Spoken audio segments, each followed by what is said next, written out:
कौन है the chief? कौन है द टर्मिनेटर?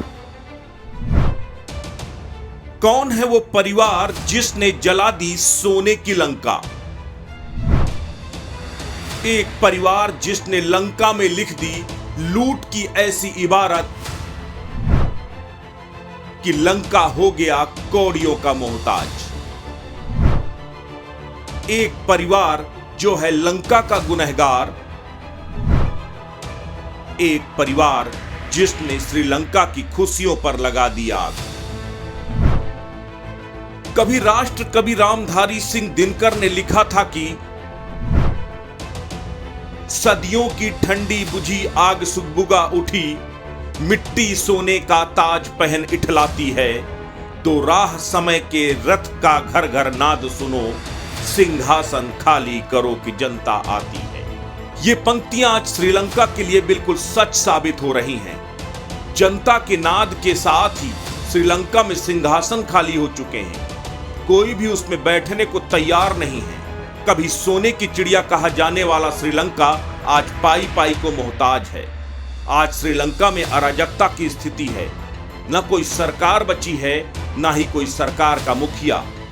राष्ट्रपति अपना बंगला छोड़कर भाग चुके हैं, प्रधानमंत्री इस्तीफा दे चुके हैं और भूख प्यास से बिलख रही जनता ने राष्ट्रपति और प्रधानमंत्री बंगलों पर कब्जा कर लिया है। लेकिन सवाल यह है कि अचानक श्रीलंका में ऐसा क्या हो गया कि सोने की लंका राख में तब्दील हो गई। कौन है श्रीलंका की इस स्थिति के लिए जिम्मेदार? कौन है श्रीलंका का गुनहगार? आज हम आपको बताते हैं श्रीलंका के 5 गुनहगार। पिछले 2 दशकों से श्रीलंका में राजपक्षे का दबदबा रहा है। श्रीलंका के नेशनल बजट के 70% पर इस राजपक्षे परिवार का सीधा कंट्रोल था। राजपक्षे परिवार पर करीब 42,000 करोड़ रुपया अवैध तरीके से देश से बाहर ले जाने का आरोप है। इसमें महिंद्रा राजपक्षे के करीबी अजीत निबार्ड कबराल ने अहम भूमिका निभाई, जो सेंट्रल बैंक ऑफ श्रीलंका के गवर्नर थे। अब आपको सिलसिलेवार तरीके से एक एक गुनहगार के बारे में बताते हैं। गुनहगार नंबर 1, महिंद्रा राजपक्षे को राजपक्षे परिवार में द चीफ के नाम से जाना जाता है। कभी लिट्टे को खत्म करने के कारण वे वॉर हीरो बनकर उभरे थे।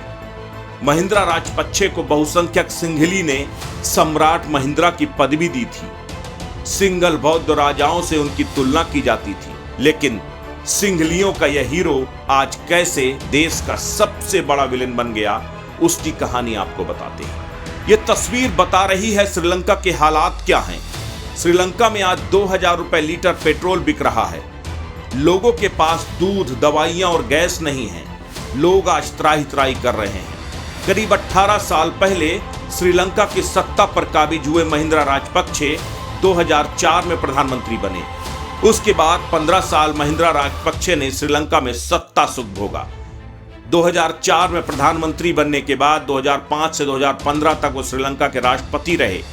उसके बाद 2018 में दोबारा महिंद्रा राजपक्षे ने देश के प्रधानमंत्री के तौर पर कमान संभाली, लेकिन सियासी घमासान के बीच महिंद्रा राजपक्षे को इस्तीफा देना पड़ा। फिर 2019 में उनके भाई राष्ट्रपति बने तो महिंद्रा फिर प्रधानमंत्री चुन लिए गए।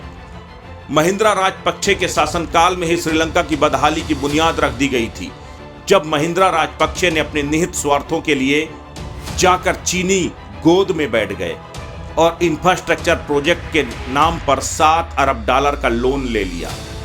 दरअसल यह प्रोजेक्ट तो महज दिखावा थे, असल मकसद राजपक्षे परिवार का इसमें निहित स्वार्थ है।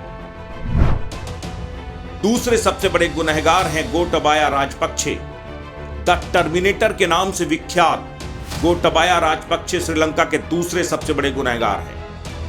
महिंद्रा राजपक्षे ने लिट्टे को मारने के लिए 2009 में अपने छोटे भाई गोटाबाया राजपक्षे को अमेरिका से बुलाया था, देश का रक्षा मंत्री बना दिया था। इससे पहले गोटाबाया श्रीलंका में पूर्व सैन्य अधिकारी रहे हैं। वे रक्षा मंत्रालय में सेक्रेटरी समेत कई अहम पदों पर काम कर चुके हैं। 2019 में गोटाबाया राजपक्षे श्रीलंका के राष्ट्रपति बने। उसके बाद उनके 2 फैसलों ने श्रीलंका की बर्बादी की इबारत लिख दी। गोटाबाया ने टैक्स में कटौती करने का लोक लुभावन ऐलान किया, तो वहीं खेती में केमिकल फर्टिलाइजर के इस्तेमाल पर बैन लगा दिया। जिसकी वजह से देश में बड़ा आर्थिक संकट खड़ा हो गया। तीसरे गुनहगार महिंद्रा राजपक्षे के छोटे भाई बासिल राजपक्षे हैं। राजपक्षे सरकार में फाइनेंस मिनिस्टर थे। बासिल राजपक्षे, उन्हें मिस्टर 10% कह करके पुकारा जाता है।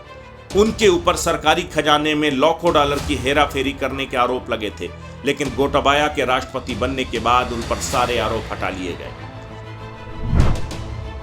उसके बाद चौथे गुनहगार हैं महिंद्रा राजपक्षे के बड़े भाई चामल राजपक्षे। श्रीलंका की सरकार में शिपिंग एंड एविएशन मिनिस्टर रह चुके हैं। वर्तमान में सिंचाई विभाग संभाल रहे थे। चामल दुनिया की पहली महिला प्रधानमंत्री के बॉडीगार्ड रह चुके हैं। सबसे आखिर में महिंद्रा राजपक्षे के बड़े बेटे नामल राजपक्षे, जो वर्तमान में खेल और युवा मंत्रालय संभाल रहे थे, उन पर भी मनी लॉन्ड्रिंग के संगीन आरोप लगे। इस तरह से अगर देखा जाए तो श्रीलंका के राजपक्षे परिवार के 5 लोगों ने मिलकर पिछले 2 दशकों में श्रीलंका को इतना लूटा कि आज देश बदहाली के कगार पर आकर खड़ा हो गया है। ऐसे में अगर सबसे बड़े श्रीलंका के कोई गुनहगार हैं तो वह है राजपक्षे परिवार। फिलहाल गोटाबाया राजपक्षे को छोड़कर बाकी सभी इस्तीफा दे चुके हैं। अस्तित्व न्यूज के लिए दिल्ली से ऋतिक श्रीवास्तव की रिपोर्ट।